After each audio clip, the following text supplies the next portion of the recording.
What is up, guys? It is Robert of Gaming with me, and welcome to a video talking about LEGO Builders Journey.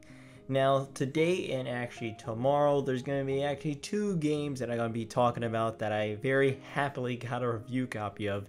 And today was actually from LEGO Builders Journey. And I was very amazed at the fact that they actually were kind enough to send a review copy over so I can make a video on it, because the game looks very interesting.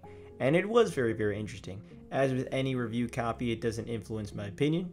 It's just, hey man, I asked and they actually delivered, and hey, here we are able to talk about it, which is awesome. Very awesome. LEGO Builders Journey was developed by Light Brick Studio and published by LEGO Games. LEGO Builders Journey is a title that was on Apple Arcade not too long ago, and they released it then. And if you notice, a lot of those Apple Arcade games have been coming to consoles like Switch and stuff kind of a year or two after, or maybe even 6 months after. And that's the case with LEGO Builders Journey, and it actually has expanded content. So what you played, maybe have played on Apple Arcade, there's actually a decent chunk that is new on the PC and Switch versions, which that's what it's releasing on. It's releasing on Steam, Epic Games Store, and Nintendo Switch. I asked for the PC version just for the simple fact that this version also includes ray tracing and DLSS and all that good stuff to make it one of the prettiest games I've ever seen in my entire life. The background, the footage that you're watching right now is straight from the PC version. Even though maybe YouTube compresses it a bit, you can still see how incredibly beautiful it is. It is one of the most visually stunning games I've ever seen in my entire life. It's not even a debate. I'm not trying to, overhype it, but genuinely it looks real. It looks real. When I'm playing on my TV, putting it in 4K with all its bells and whistles on, it is stunning. It is photorealistic. It is the first time that I've ever seen photorealism in games. I mean, there's times where it gets close, or very close even at that fact, but this game is the first game that I would truly say is photorealistic. The little details on the Lego bricks, like the little scratches, genuinely adds to this overall photorealistic looking game. In order to do all the bells and whistles to make it look this pretty, you actually do have to have a pretty beefy graphics card. I have the 2070 Super, and it runs it at about 30 frames per second. And it's apparently what they were targeting was 30 frames per second, which is not surprising. In order to get these type of visuals, whether it be just Lego bricks, it's Lego bricks that are insanely detailed.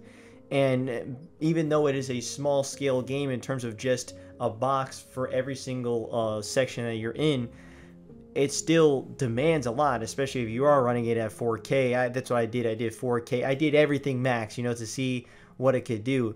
And it was like 30 frames per second. It's essentially 29. And 30 frames per second is obviously perfectly fine for 99.9% of games in the end of the day. And especially a game like this, which is a laid-back puzzle game.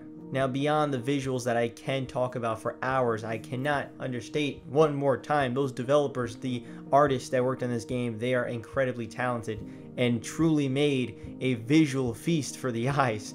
But the game itself is a puzzle game, and it is really damn good. Essentially, every single stage of this game is trying to get one Lego character to the other side, and the only way to do that is by essentially having these little tiles where they could walk on and putting them on different Lego pieces to get them to the other side. But there's a lot of times where you have to take a lot of other Lego pieces and build a path for them, and that's where the puzzles come in. There's a genuine nice variety in these scenarios. For example, one may have you just literally moving the walking tile trying to find a path up, while there may be one where you have to, build a path, and it's not necessarily having to pick where he's going to walk, but just have a path where this guy's gonna skate, because at one point this one guy has like a skateboard and he'll skate the path. Another section may have you on this kind of robotic creature thing and you have to build a path for him to walk, but it's a lot different from the skateboard, because the skateboard is all smooth surfaces. These you have to connect using the actual Lego bricks, and they could get quite challenging at times, because you're looking around like, okay, how do I connect one single block to two single blocks. Another may have you in the dark with very limited number of Lego pieces, and that could really test your ability in terms of what brick you should use in what order. And for me, I definitely did get stumped in some areas. This game took me about 4 hours to finish, which actually was longer than I thought, because I was looking up the Apple Arcade version. It took people less than 2 hours. And so there's a decent amount that is new in this game that they added, and also the things that they did add was quite good. I'm not going to say what it is because I don't want to spoil it. That's more end game type stuff, but it's genuinely really good. In every single section, they truly change up how you approach the situation. I thought I knew exactly how the game plays a half an hour in, but then they really switch it up and you never quite go back to how you played it from the very first stage. For some reason, sound effects are off by default, which I found weird. I guess it's maybe trying to get you immersed into the music, but I prefer the sound effects on so you truly get immersed in its atmosphere and everything, which, by the way, is really good. The atmosphere is fantastic. You know, I love the design, the level designs of these little small Captain Toad-esque kind of games. If you ever played Captain Toad Treasure Tracker, it kind of reminds me of that. It's genuinely really well designed, every single puzzle.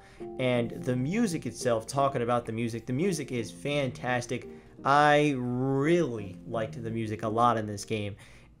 Piano scores, just a lot of atmospheric, ambient sort of sounds. It was really damn good, and it really immerses you into this game. And by the end, they bring up so many new mechanics that I was genuinely really impressed. Things that I just wouldn't really quite think about when it comes to this builder's journey. Like, what else were they going to do? But they somehow always top it in the puzzle department. And even the ending was really satisfying. I really liked the ending. I was worried that it might be a bit short and that they're not going to quite live up to what I thought it would be. But the ending genuinely is really good. And the last few puzzles really test you out with the satisfying ending that wraps it up real nice and neat. I had a lot of fun with Lego Builder's Journey, like a ton of fun, and I 100% recommend it. If it looks up your alley, you're gonna enjoy it. Like, I would be stunned if you don't. It's coming to PC and Nintendo Switch. Again, it's also already on Apple Arcade, but if you want to get the complete version with, you know, new content, I would just, you know, get the PC or Switch version for sure. You know, if you get it on PC and you have that graphics card that can handle ray tracing and all that, 100% recommend the PC version, because you get an experience unlike any other in terms of its visuals. And I hope that Lego continues to publish and create more games like this that are not based on many other franchises like a Star Wars or a Lego Jurassic World. While those are fun games, Lego has the potential to create really interesting and unique game design choices, game concepts, and this is proof of it. Lego Builder's Journey is a lot of fun. I really had fun with it. It's a charming puzzle game that has a lot of atmosphere and a lot of charisma, and some cool characters that don't even talk, but you like them by the end. So yeah, guys, are you gonna pick up Lego Builder's Journey? I totally recommend it. Definitely do. Lego Builder's Journey will be releasing on Steam, Epic Games Store, and Switch on June 22nd for $20. I think it's worth the price. It's a fun game, very immersive. Honestly, it gets you lost in that atmosphere and those environments, and it has something to say too by the end, which I really enjoy. It's something Lego I haven't seen them do. This is a genuinely really good game, and I highly recommend it. If it looks like you're into it, you'll like it. Like, if it looks like it's up your alley, you'll like it. You definitely will. I really enjoyed it. So yeah, Lego Builder's Journey, very cool game. And again, huge shout out to the people over at Lego and Lightbrick Studio for actually sending their review copy. Very, very happy about that, because I was looking forward to it. I was going to pick it up regardless, but hey, I was glad that I could make a video on it like this, and I enjoyed it a lot.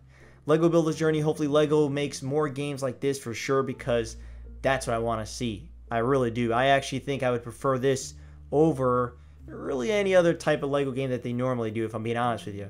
I would like to see more interesting concepts, and go wild. Go wild, Lego. You have a crazy, you got a crazy concept on there that you can just do. Just tons of stuff. Go ahead. Go ahead. But yeah, I'll see you guys next time. Thanks so much for watching, and let me know. You gonna pick it up? Let me know. I'll see you guys next time. All right, peace. This day is mine. relax, I'm here for a good time. Just enjoying